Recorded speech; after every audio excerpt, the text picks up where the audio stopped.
good morning mga kakotek Nissan. Meron kaming gagawin na 85 inches na Samsung. So, ang problem niya, kahit in-remote mo, something dyan, nagbe-blink lang yung ilaw niya. So, ang model code ng aming gagawin ay 85 AU 8100. So, no picture siya. So, tara, so baybayan nyo kami kung paano gawin itong ganitong kalaki na inches ng TV at matuklasan kung ano yung problem ng TV natin. So, ganito mga kakotek, kung paano namin binabaklas ang aming TV. Meron kaming mga original jig na galing sa Samsung Service Philippines ng Samsung. Yan. Ito kung paano yung proper na pagtanggal lahat ng back cover, hindi yung sinisikwat-sikwat lang siya. Yan. Diretso lang yan, natatanggal lahat ng lock yan.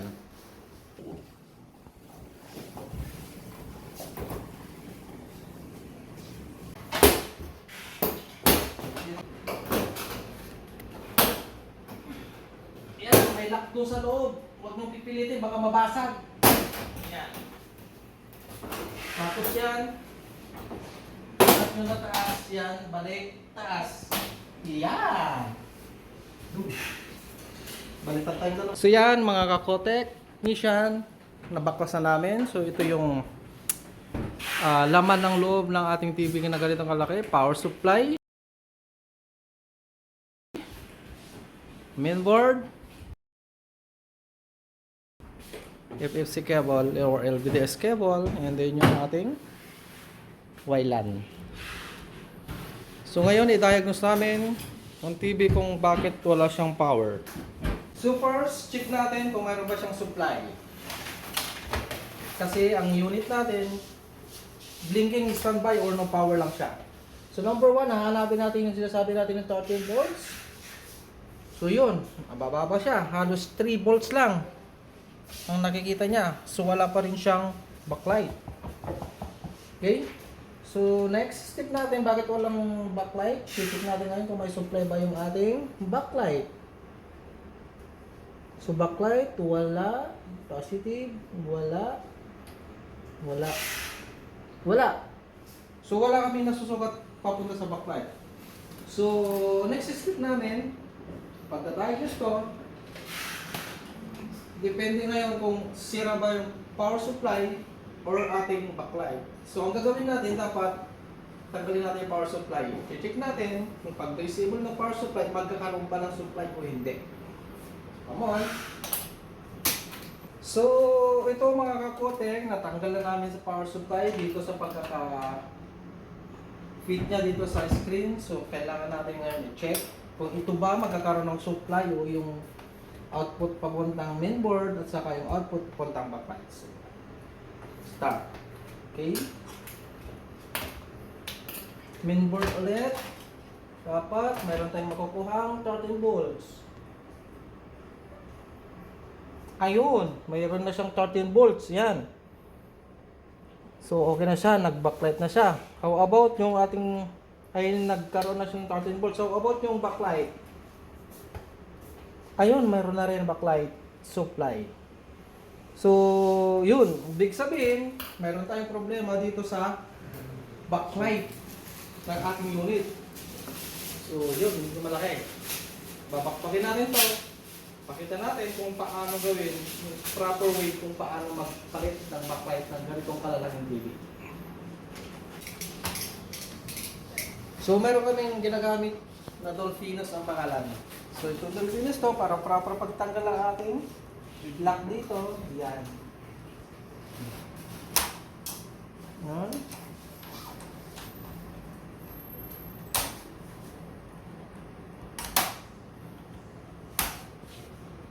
Yan. So, nakalak lang yan. Baba lang yan. Yan.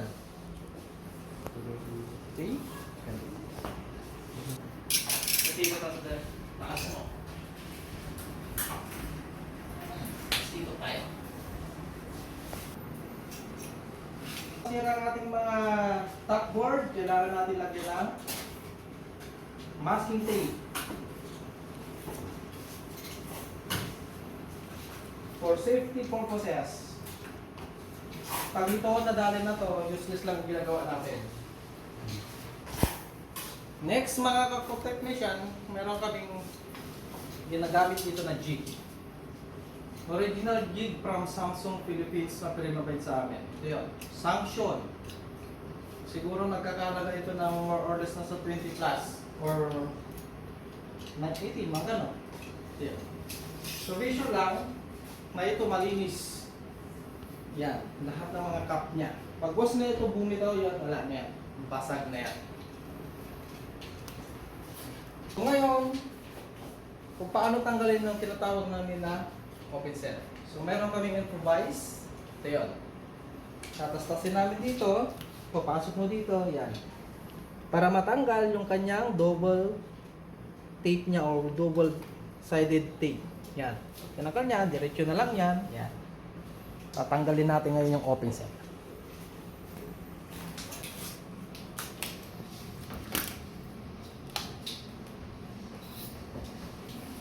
Natanggal na namin lahat ngayon ng sided niya doon sa double tape tape niya.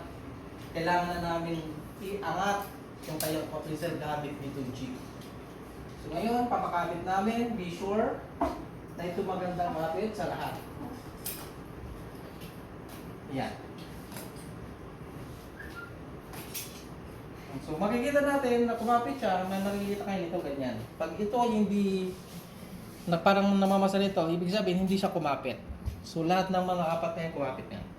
So ngayon kung paano tanggalin, ganito lang po siya. Lagay namin dito. Okay, so angat ko na siya. Sana wala sumabit. Dos mio. Tingnan yung tape ko ah. Yan.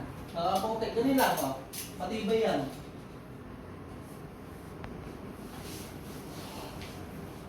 Pwede naman.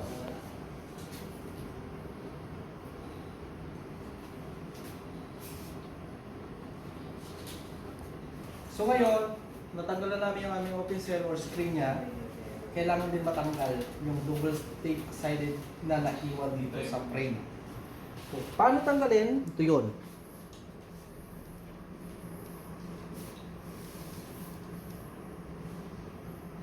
Yun.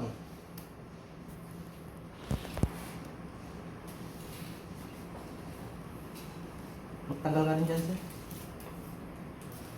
Makikita naman lahat. Hindi yung pag ganun, sir, pahatak. Yan.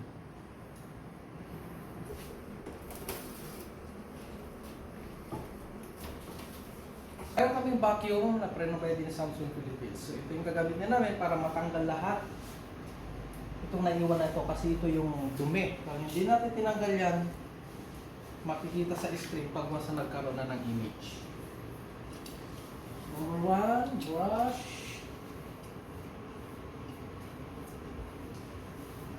Yan.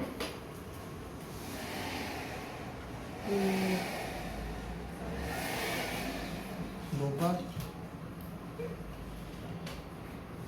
Okay, so nalinis na namin lahat. Tanggalin na namin ngayon itong frame. Yun. So may chip pa rin kami dito na ginagamit. Yan. Taas mo. Pag nataas mo, pwede mo kamay. Yan. Tanggal natin. Yan. Ano lang pagtanggal. Pag buwas na hindi mo may angat, gagamitin mo itong jig.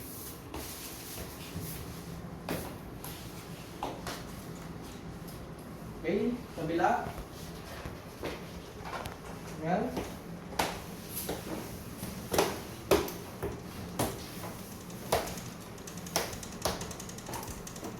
So, tatanggalin na natin yung frame. Yan.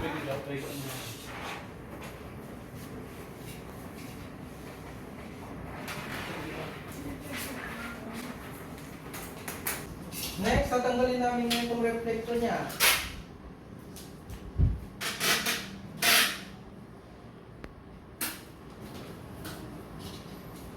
Dalawa. Tapos, taas.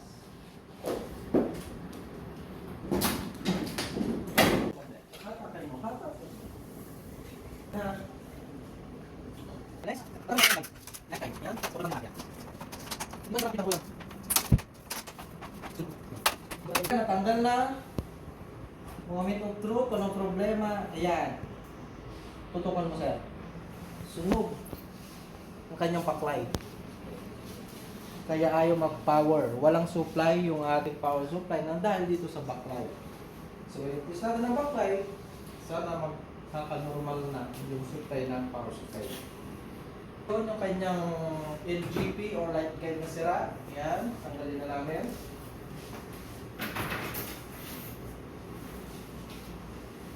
Diba?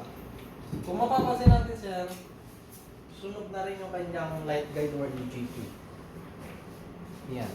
So, pag basta nag-replace tayo ng backlight, hindi na natin pwedeng ibalik ito. So, mayroon kami ngayon ilalagay ng brand new na LGP rin. So, nandito siya. Kakabit namin yung brand new na yan. Moment of truth kung paano tanggalin ang ating backlight. Ginagamitan namin ito ngayon ng blower.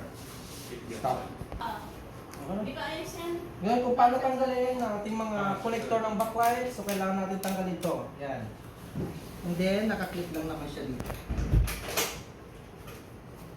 Yan. Tulungan mo na ako dun sa kabila.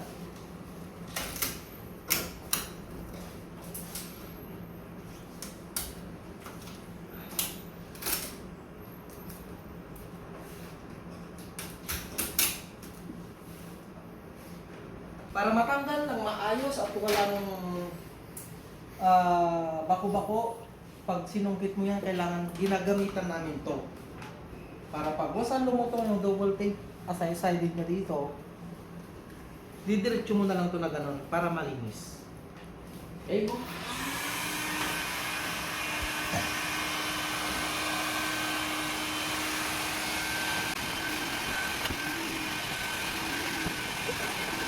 Yan, kung sa tingin nyo is okay na, saka nyo itatasasin ito. Come on. Lagay nyo dyan. Yan, tignan nyo, napakabilis lang. Yan o. Malinis pa siya. Yan. Tanggal siya agad. Tapos, malinis pa yung pinanggalingan niya. So, ito, may manaiwan siya, pero madali lang tanggalin yan. Dahil nga mainit na siya. Yan o. Oh. Kuskusin lang ng kuskusin na ganyan, yan, tanggal lahat. Para pag once na ilagay nyo yung bagong backlight niya, maganda rin yung kanya kapit. Kapit lang. Okay, next.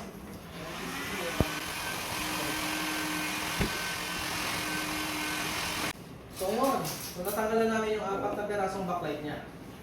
Ngayon, i-replace naman natin ngayon yung brand yung backlight na may kasamang double tape, double-sided tape. Go. Para walang makaligtas sa mga dumi na pinagtuklapan, kailangan namin ang hinay.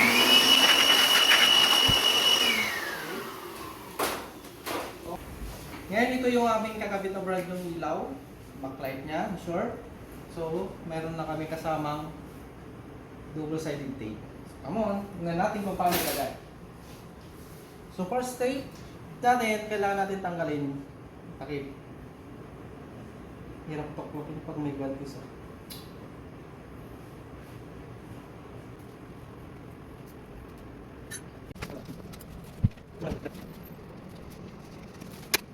Kailangan ipagkapit natin maayos para ma-absorb niya yung init. Para hindi siya agad-agad na masira. Yan. Okay?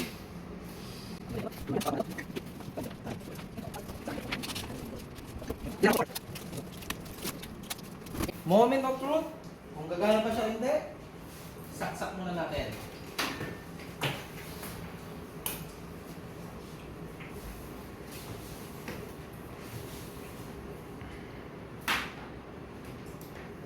Yun. Dumana na siya mga technician.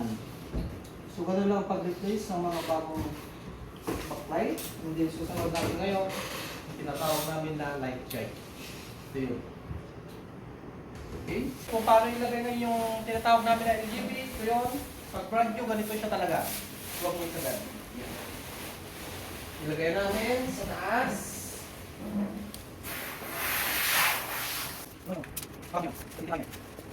Okay, next, tatanggalin namin ngayon yung plastic.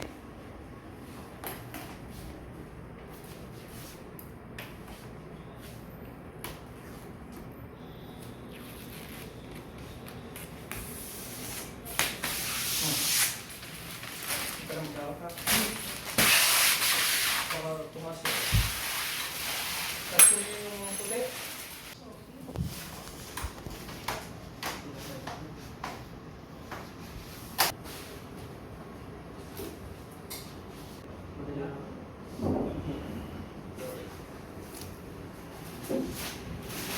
Kasi ang gagawin natin, pag gusto naglagay kayo yung mga reflector na kailangan yung saksak para makita nyo yung dumi.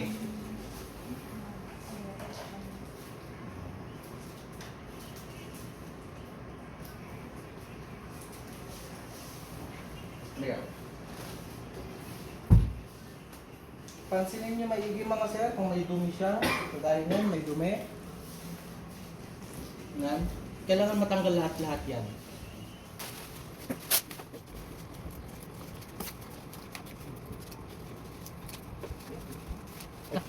Malinis na lahat.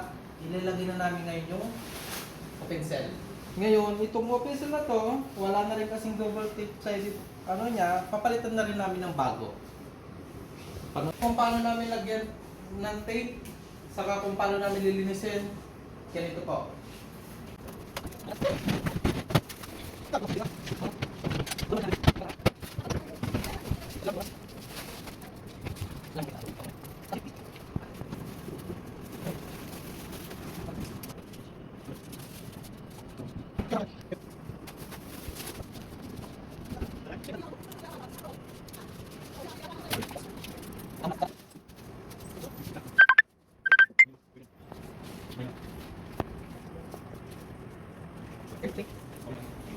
So, kailangan tanggalin konti yung gilid-gilid natin para yung paraan para magdikit at may align muna natin yung pencil doon sa frame.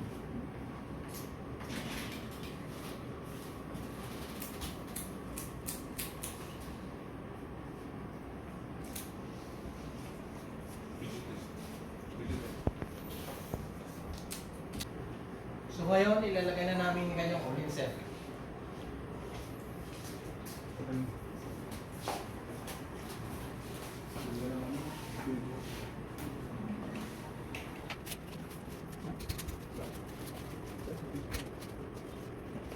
Ito na yung pagitan nito ng pencil niya.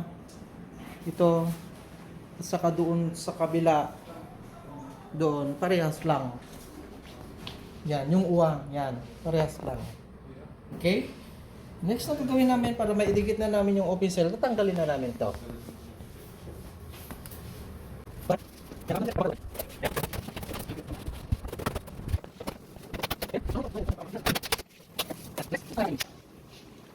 Hindi na natin lahat. Ayan.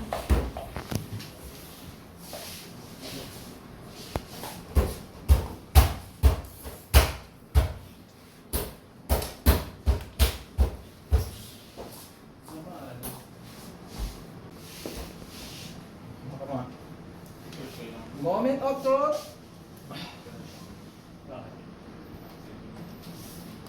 Baba.